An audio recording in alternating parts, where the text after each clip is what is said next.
Hello everyone, so today we're going to be talking about Hollowed Heart, or Hollow's Heart, and yeah, it's just going to be a guide on boss 1, 2, and 3. Nice and simple, and so let's get into it. Okay, so first of all, once you come into the dungeon, you're gonna spawn right here, and then you're going to have to run across this bridge and kill all these ads. So let's do that now. So you just run across this bridge, and then we can group up everything. Just group up everything and kill them all together instead of killing them one at a time. And you can see here that everything just dies together and we're good. And then we just move on to the next boss.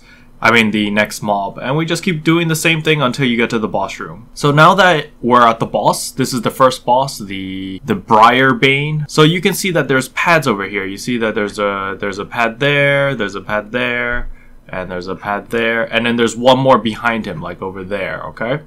So what you want to do is you want to have one ranged person on each of these pads. Like, for example, I'm standing here, but I'm representing this pad over here. So, you know, it's line of sight. I'm representing this pad. So, you can see over here, Notpix is over here. He's representing this pad over there. And then we have another person standing around here, another person standing behind him over there, representing those pads. So, then he's going to do his pizza face thing, and it's going to take up 1/4 of the map. So, it's going to be like that. And like that, okay? It's going to cover that much of the space. And then all of this is going to be like a death zone. It's going to be a dark area, and then he'll target the person because you'll have this little symbol on your head. And then so he'll do this zappy zap, this dark phase. And if you're playing on normal mode, you can just use a iframe and you'll be perfectly fine. If it's on hard mode, this will kill you. So when this dark zone happens on hard mode, you want to sidestep or SS out of it. And yeah, that's it for the ranged people. So you need 4 ranged people standing on each, you know, if we look at the minimap, 1 here, 1 here, 1 here, and 1 here, you know, that's the 12 o'clock, the 3 o'clock, the 6 o'clock, and the 9 o'clock positions. So when he does his quarter pizza phase, that it doesn't kill everyone. So that's what roll 1 does. Roll 2 is basically just a tank. You just want to stay close to the tank and keep him in the middle. However, make sure not to stand too close. If you stand too close to him, he will root you, and then you won't be able to do much. And that's about it for rolls.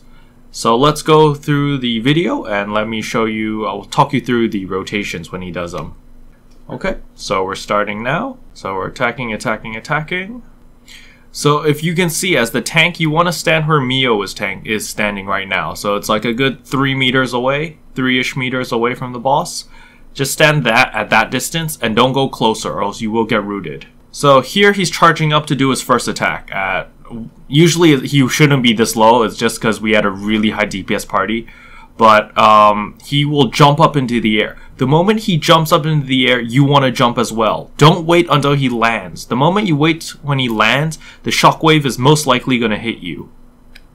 So you can see here, the moment he jumps, you jump. And then when he lands, the shockwave won't hit you. So now you can see Briar Bane is picking an execution target. He will pick the 4 furthest targets. That's why we want 4 people standing far away in each of these white stone thingamajigs. So you can see now that you have this symbol. When you have this symbol, it means that you are now a target to be executed. So now he's going to use his wave thing. Right after he picks targets, he will do this wave thing. It'll hit 5 times. It's just like the Augurite in Naru Sanctum. Just make sure you jump over them, or you can iframe them. They all work. So after he finishes his 5 jumps, he's going to use his decapitation skill, or like the 1/4 map AoE. So you're going to see here, Briar Bane prepares to decapitate the execution target. So the execution targets were the 4 furthest people. So that includes myself, XOXO over here, Notpix over there, and Biscuit over there.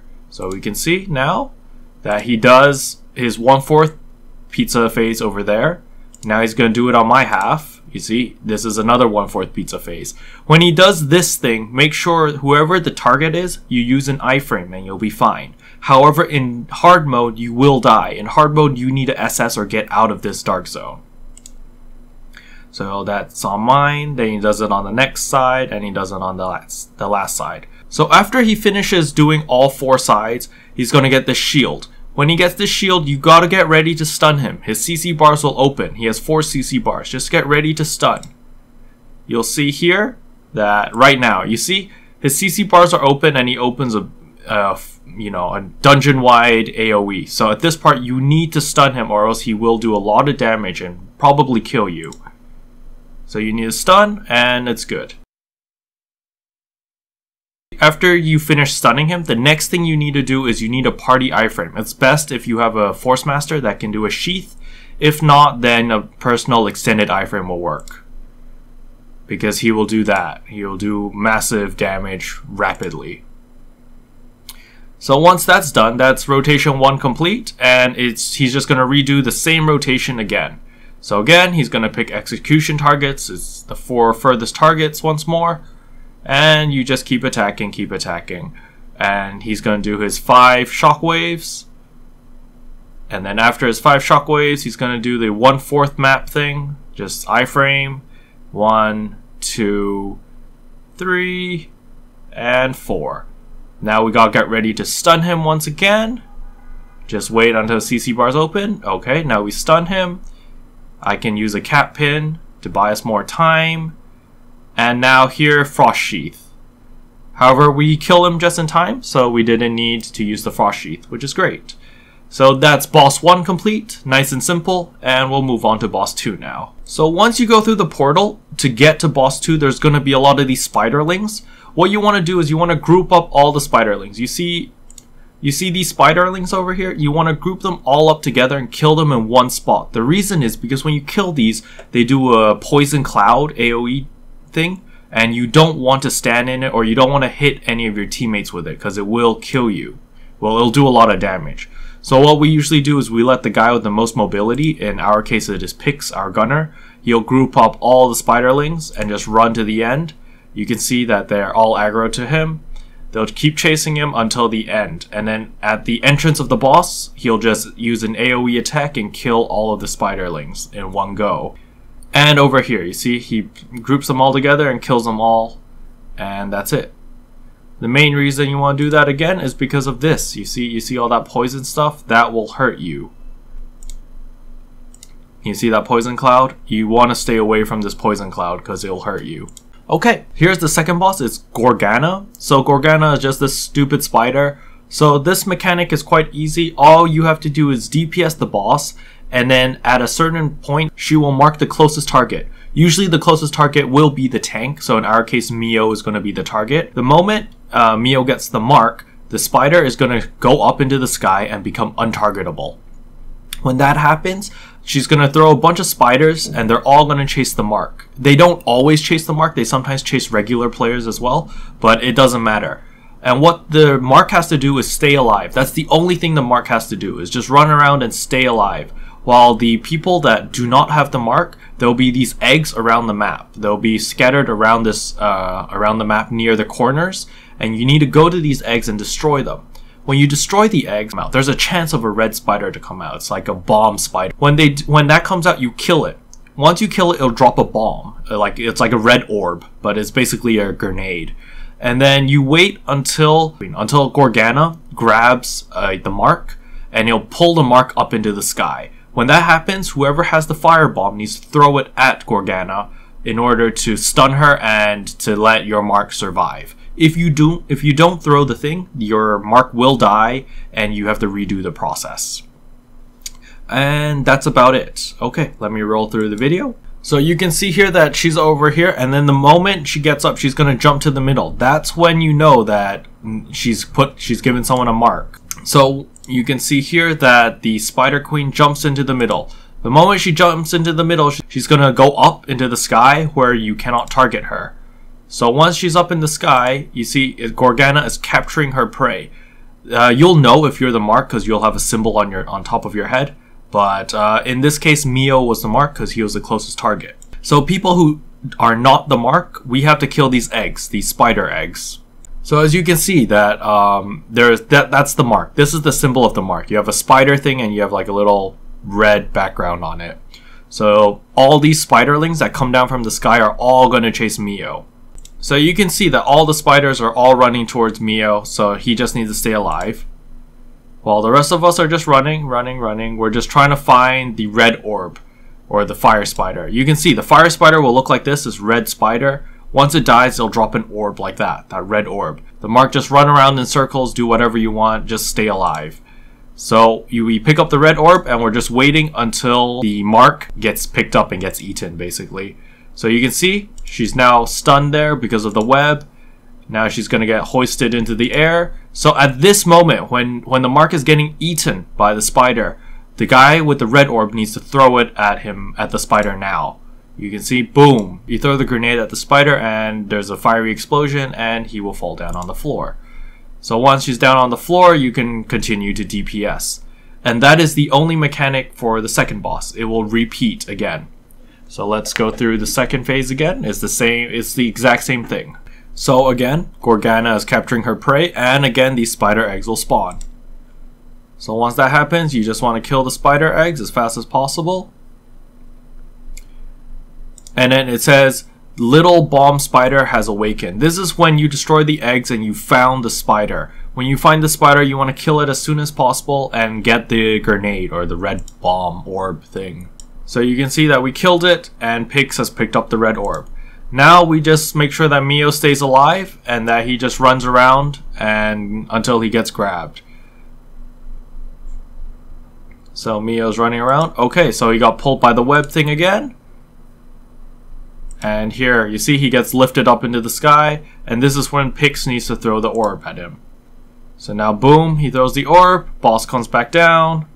Even though Mio died the moment he came down, it's okay because he already did the job as the mark, because we threw the grenade before Mio died. So over here, we just DPS until it's dead, and we're good. And we'll move on to the third boss now. Okay, once we go through the portal, this part, you need to do a little parkour. You need to run against the wall over here, and you'll run sideways. The best way that I found is to move my camera angle slightly facing towards the wall, and I find it a lot easier to run that way. Over here is a little bit trickier. You have to wait for your stamina, you start running. Do not press spacebar again, or else you will do what I did and nearly die. So I have to run back up, and I'm good. So we'll try again. Over here, just make sure to run. While you're holding down shift, just aim upwards and face the wall and like diagonally, and it'll make it much easier to run up the wall. And let's go to the last boss now. Okay, so this is the third boss in Hollow's Heart, and there are 3 important roles. The first role is the tank. The tank wants to keep the boss facing at the 12 o'clock position at all times. That's the main thing that tank has to do. And just make sure that they don't die, obviously. The second role is the far mark, and the third role is the close mark. So what the close mark and far mark do after they've cleansed off that debuff is they need to teleport their teammates towards them. They need to pull their teammates towards them. And the reason why the far mark and the close mark need to cleanse this debuff is because after 15 seconds, they'll be rooted in place if they don't cleanse it, and the team will wipe. So later on, the boss has a pizza phase, which only 1/4 of the room will be safe. So for example, if this is the safe zone, it would look like that. So like this would be the safe zone, and then all of that over here and all of this over here would be an insta-death zone. So what you want to do as the close mark is if you are over here, is you want to step on the flower on the stone over here. There's going to be a purple flower over here, and you step on it. By stepping on the purple flower, you'll teleport your entire team towards you instantly. So that's what the close mark does. The moment the close mark teleports the team to the safe zone, the far mark needs to go to the opposite direction. So for example, if you teleport the team to the 6 o'clock position, because this is the safe zone, the far mark immediately turns a 180 and starts running towards the 12 o'clock position, because that will be the next safe zone. So that's just phase 1.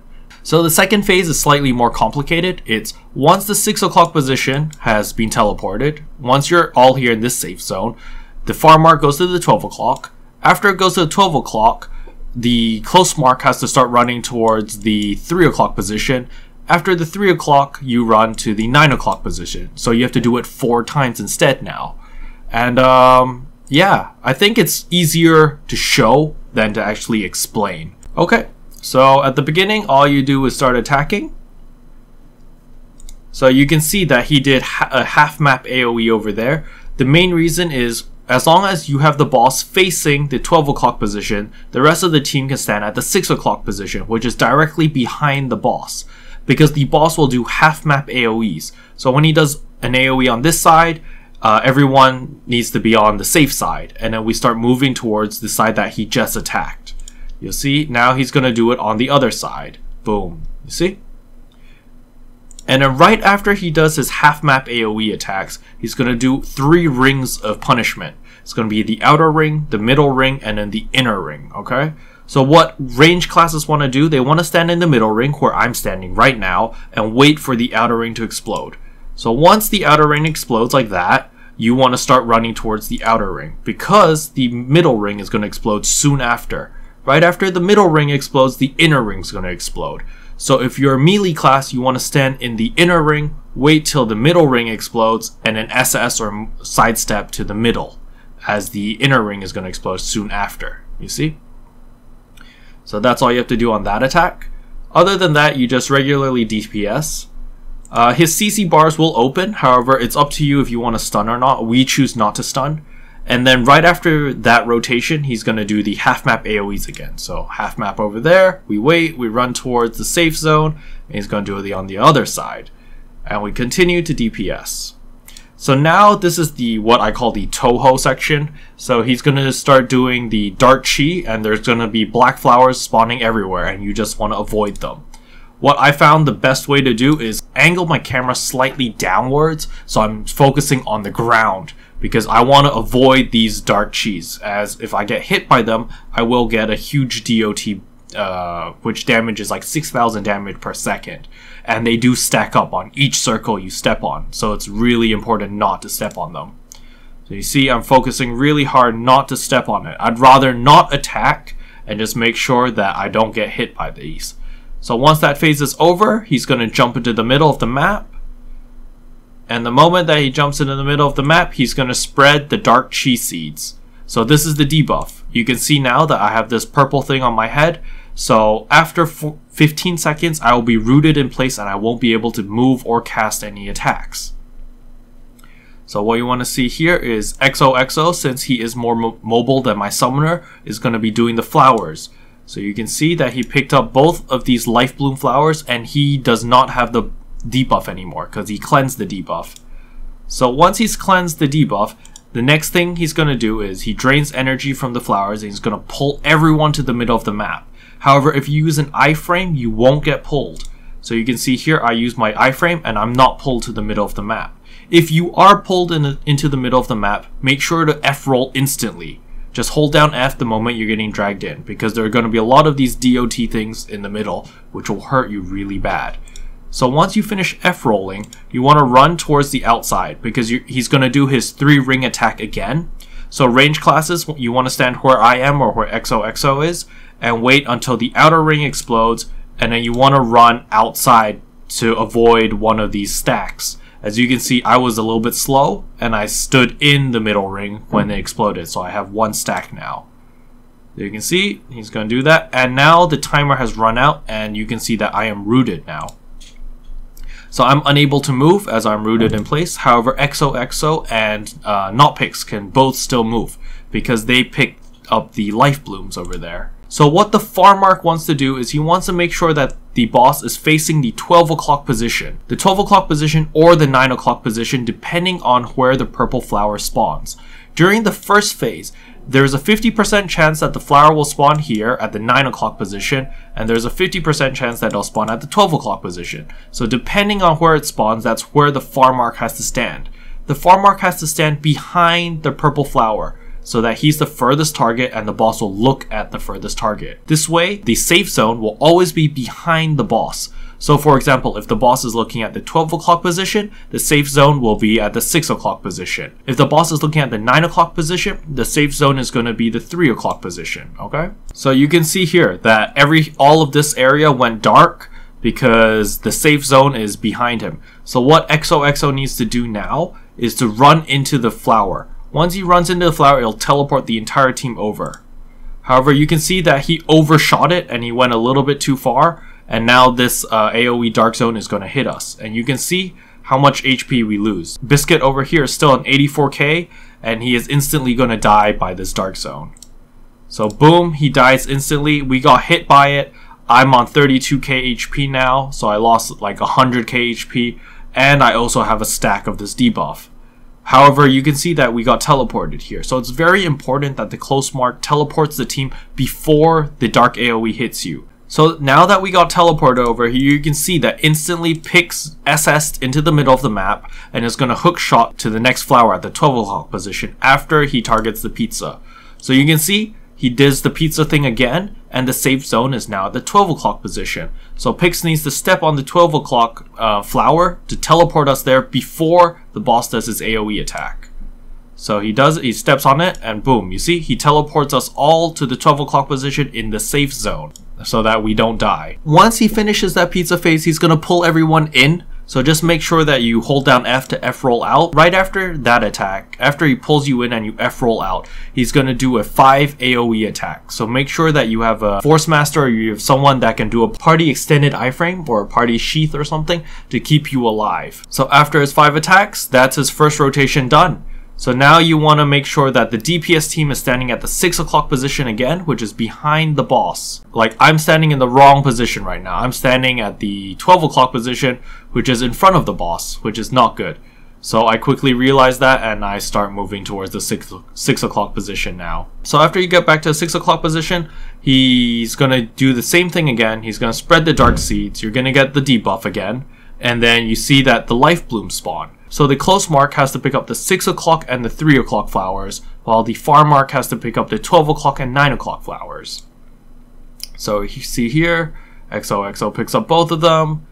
And again, he's going to drain flowers and pull everyone in. You F-roll, and you want to pay attention to the outer explosion again. So make sure that you avoid that. Again, I didn't avoid it, so I have a stack of DOT. So I'm still rooted over here because of the debuff, and now we wait for the pizza phase. So you see, he's targeted the far mark, so this is the safe zone at the 6 o'clock position. So XOXO needs to step on the flower again. You see that? Boom, he steps on the flower, we're all alive. Now, NotPix needs to go to the 12 o'clock position, boom, and we're alive. And then right after that, you can see XOXO is running towards the 3 o'clock position.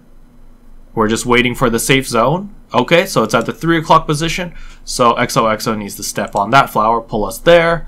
And you can see Pix is now SSing there. And there's the safe zone, but he died because he had a DOT damage when he SS back. There was a flower there that hurt him. So he died before he could step on the flower. So we're stuck here now, and we're not teleported. So we're gonna take a lot of damage. You can see that I'm on 6,000 health now, and I'm probably going to die. You see? There we go, I died. And now he's going to do his 5 AoE attack thing again, so just make sure that you have a party iframe or a sheath. So over here, since we passed both mechanics already, I use my Res Charm. So again, I use Res Charm and I use a Party Res Charm. So after we've passed the first 2 phases where we had to like teleport the team all over the place, now he has we don't need to do any more mechanics. Now we just need to survive and kill the boss before he kills us. He's going to spam a lot of the Toho things, like the life blooms, the black flowers around the map, and he's going to do his half AoE attacks, and he's going to do his pizza phase, and he's just going to rinse and repeat the same 3 attacks. So we can see here, we're attacking, he's doing his half AoE attack there. Now he's going to do the pizza phase. You can see we stay in the safe zone, we move to the right, we continue staying in the safe zone. So you can see that he does it really fast compared to Raven King. So what you want to do is you want to stand as close to the boss as possible and keep moving. Like try circle tanking basically. And then that way you can always stay in the safe zone. If you stand further than where I'm standing right now, it's going to be a lot harder to move in time, especially if you're an immobile character such as like a summoner or a warlock. If you're a gunner, then it's a lot easier as you can just slingshot everywhere. So you can see that I die instantly because I was not standing close enough and I did not have enough mobility. So after that, he's going to charge up and he's going to do his big attack. He's going to do his 3 AoE attack over there. And that's his rotation complete. Now he's going to do the balls again. So we just dodge the balls. After the balls are done, he's going to do the half map AoE. 1, attack 2. And then after he's done with those, he's going to use the pizza phase. So again, you just follow the pizza, stay close to him. Notice how Pix is doing it. Just stay really close to the boss and just circle tank him. After that, he's going to do the AoE again. You have 3 attacks. After his 3 attacks, he's going to use the ball attack again. And that's it. You know, that's his only rotation. So it's not too bad. It's just making sure that you don't get the stacks. The moment you get those stacks, you will take a lot of damage. And yeah, so, you know, this boss, the third boss, definitely it's difficult. The third boss takes a lot of practice. Like, it took me about 5 to 10 wipes before I got down the rotation. And it's okay. It's not too bad. Just make sure that the 2 people, the far mark and the close mark, know what they're doing. And other than that, this is I can't say this is an easy dungeon. This is not an easy dungeon. However, it is doable. So anyway, I hope this helps. It was a little bit hard explaining the mechanics, especially on the last boss. But if you have any more questions, please let me know in the comments below, and I'll try my best to answer them. Anyway, thanks for watching. I'll see you guys next time. Bye-bye. What can I say except you're welcome? For the heals, the boosts, the